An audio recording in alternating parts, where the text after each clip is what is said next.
Sa inyong lahat, andito tayo ngayon sa may pinuntahan tayo rito sa meron tayong isang rito, interviewin natin sa kanyang mga yung panggamot yata ito. Yan, sa mga mahilig sa mga herbal ang tawag dito himag tambalilong herbal. Yan, nagmamassage din, naghihilot. Yan, makikita nyo naman yan. Tanggal sakit at kirot, mabisang gamot, may libreng hilot, may number, mayroon ding number pala. Ayan yan, may number dyan, dyan na lang kayo mag-contact. Yan.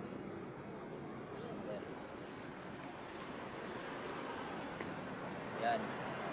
Himag tambalilong herbal. Rayoma, pilay, pasma, manhid, ngalay, trangkaso, sakit sa ulo, sipon, ubo, pangati sa katawan, alalamunan sa liig, balikat, likod. Marami itong pala itong paggagamutan nito. Ayan basahin nyo lang yan dyan. Ayan, makikita nyo yan lahat. Ayan. Tatanungin natin ito kung anong klaseng kahoy ito, kasi siyempre hindi rin naman natin alam lahat ng kahoy. Ito ang nakakaalam kasi siya yung nagbibinta. Sa mga mahilig sa herbal kasi ang herbal naman talaga sinaunang gamot yan sa mga probinsya.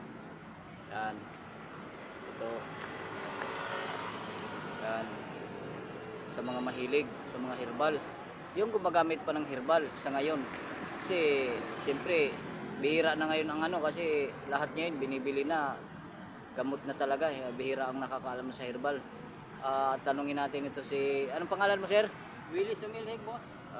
Willie Sumilig. Taga saan po kayo, sir? Taga Palawan ako. Boss, kung gustong mayroong bumili dito, boss, pumunta mo kayo dito sa Kalaw. Sa Kalaw to. Ano yung mga na yan, sir? Kahoy or ugat or ano ba yan Ito siya? lang, halo-halo na to siya. May kahoy, may ugat. Mas mabuti rin ang halo-halo. Kasi sayang din ang kahoy, pero may mga bisa din naman. Mas maganda yung kahoy saka yung ugat para hindi natin masayang yung kahoy kasi tatapon lang din natin yan. Paano ang proseso niyan? Paano ang proseso niyan sa pag-ano? Boss, ito pwede nating inumin, pwede pang hilot. Lahat ng sakit pwedeng gamutin dito. Tulad sa mga sakit sa balakang, tuhod, sakit sa ulo, kung ano pang mga klaseng mga sakit. So katulad sa mga halimbawa, mayroon kang sugat, mga kati-kati, almoranas, infection diabetes, mayroon kang tonsil, sakit sa ngipin, sakit sa tiyan. So ibig sabihin marami din pala yan sang paggagamitan sa mga sakit? Pwede rin igamot natin tulad sa mga sakit sa baga, sa atay, sa puso, UTI, nagsuka ka ng dugo, nagtay ka, nalason ka. Pero ano ba talaga yung pangalan niyan, sir, na ano? Ang pangalan nito, ito tinatawag na himag. Sa unang panahon, ito yung mga gamot sa amin pong mga minuno. Oo Sa nga pala, klaseng no? himag, lahat ng sakit pwedeng gamutin. Kahit ng kagat ng sawa, cobra, aso. Lahat ng sakit dyan. Mayroon kang cancer, breast cancer, mayroon kang sakit sa baga. So halimbawa yung mga breast cancer, paano yung proseso Ang doon? proseso niyan, pag halimbawa nasugat na, pwede mo siyang ilagay, ipahid mo lang. Ay, punas. Ano naman, pwede mo siyang inumin. Mas maganda rin inumin. Lalo na kung mayroon ka ng tanim ang buhay mo, uminom ka na nito. Kasi ito na yung pag-asa sa buhay natin na may mga tanim na ang buhay. So paano yan, sir, talaga? Halimbawa may magtanong kung gaano yan sa kagarantisado. Pero Garantisado talaga ito. Sa unang panahon nito, marami na rin gumaling nito. sa bagay kasi ang mga herbal sa unang panahon pa talaga ito, yung mga ninuno natin talagang hindi man ito minamana siguro kung hindi ito nagagamit na noon eh. Hindi ko naman ibinta yan kung talagang pangluloko sa tao. Gusto ko talaga yung tunay. Gusto ko lang makinabang kayo, makinabang din ako. Kumbaga, tulungan na lang tayo. Tulungan nyo ako. Kumbaga ito, sir, yung mga medyo walang pampadoktor, at alam nila tong herbal, Pumunta na lang dito sa Kalaw. Unang-una, may contact number ako. Pwede din silang tumawag sa contact number ko. May kahon na dito. Lahat ng nandito, basta pangalang himag, huwag kayong mag-alinlangan. Lalo kung personal ko kayong makita, personal din ko kayong makausap, pwede natin itry kung anong naramdaman niyo dyan. Halimbawa, may naramdaman kayong sakit sa likod, balakang, tuhod, kung ano pang naramdaman, lalo kung may trangkaso, sakit sa ulo, basta may sakit ka, pumunta ka lang dito sa Kalaw. paano yung iba na hindi na kayang maglakad dito tapos magtawag sa iyo na ikaw na lang pupunta mag-service? Pwede naman natin ipa-LBC natin, pwede natin ipa-LBC dyan. Yan ang paraan natin para makarating sa inyo. Alam ba, hindi kayo makakalakad, hindi kayo makarating dito. Pwede natin pwede natin i-LBC. Na hindi pa nakatry, try na po kayo. Ito, nandito lang ako sa Kalaw. Pwede kayong tumawag. para sigurado. Araw-araw ba kayo dito, sir? Hindi naman ako araw-araw tulad sa may ulan ngayon, may bagyo, kaya hindi ako araw-araw. Marami naghanap sa akin, kaya siguro ngayon lang na araw na ito, siguro.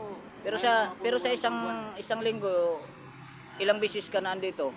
mayroon siguro 2, 3, isang linggo. Pero sa panahon ngayon, baka araw-araw na rin ako nandito. Oo, kasi ulan. wala na rin tayong bagyo ngayon, Wala no? nang bagyo. Medyo okay na. So, ano yan siya, sir? Parang mayroon siyang dagta. Itong dagta nito, itong tinatawag na sapot. Basta sa pangalang himag, may sapot yan. Yan, oh. Yan. Yan ang nagbibigay ng power sa halimbawa may sakit ka, nawawala kagad yung sakit. Tulad sa mga kirot, may kirot ka sa likod, balakang, tuhod. Ang pilay mo nito para bang parang nagdadahilan. Manapilay ka ngayon, lagyan mo na agad yan. Kunting hilot lang, kunting hagod, wala na kagad yung sakit mo. So, ano yung langis na dapat gagamitin dyan? Ang ilagay natin dito, marami naman natin ilalagay ditong Para- langis tulad sa mga olive oil, kaya palm oil. Wag lang yung new kasi ang new kasi medyo mabaho. Pag natagalan, amoy kupra siya. Mas maganda itong palm oil, walang baho kahit ilang taon pa yung naka-stock. So, halimbawa, kung maubos yan, Pag halimbawa, ito naman pag nabili mo, pag naubos ang laman, lagyan mo na siya ng olive oil, kaya palm oil. Tulad sa mga seaman, ang nilagay naman dito, olive oil lang nilalagay nito. Olive oil lang. Mas maganda yung olive oil Mga kasi mas mabisang olive oil. ilang bisis din yan siya papalitan siya ng langis? Marami naman. Tulad sa halimbawa, pag naubos ang laman yan, pwede mong lagyan kahit 10 beses pag lagay mo to langis. Kasi importante din yung kahoy. Hanggat na mayroon pa siyang sapot. Yan, Yung sapot niya, yung Pag may ganyan. sapot pa siya, pag lagay mo, halimbawa nakasampu na, tingnan mo na agad to. Kung halimbawa wala na yan siya, Ibig sabihin, wala na siyang power. so pwede nang palitan ulit Pwede ng na kahoy. palitan ng kahoy. Kung pumalit naman kayo ng kahoy, nandito lang po, tumawag na po kayo. May contact number dyan. So, napakaganda pala talaga nito, no? Tulad sa halimbawa, nagtatai ka. Yung ano, sir, yung ito, sir, pag binuksan mo yun, yung malapot din yan siya. Tulad nito, halimbawa, ipakita ko sa inyo, kakaibang langis yan. Pag ginano natin ito, parang may sapot yan. Ayun, parang parang... Malapot yan. Oo nga, no? Tulad Kaiba kanina, din may pala. mga naramdaman kanina, bumili sa akin. Sabi ko, bago kayo bumili, try natin muna. Pagka nawala, pwede ka nang bumili. Masakit daw ang leg niya, sakit ang likod, balakang, tuhod. Yan. I-try ko. Pero yan naman ay, halimbawa, may bibili sa'yo, nakalagay naman dito, libre naman hilot yung ano. Yan, basta mayroon kayong, basta kursunada lang kayong bumunta rito para maramdaman talaga ninyo kung gaano ba talaga katunay o kung gaano ba kabisa ang gamot natin. Ito po tingnan nyo ng maigi.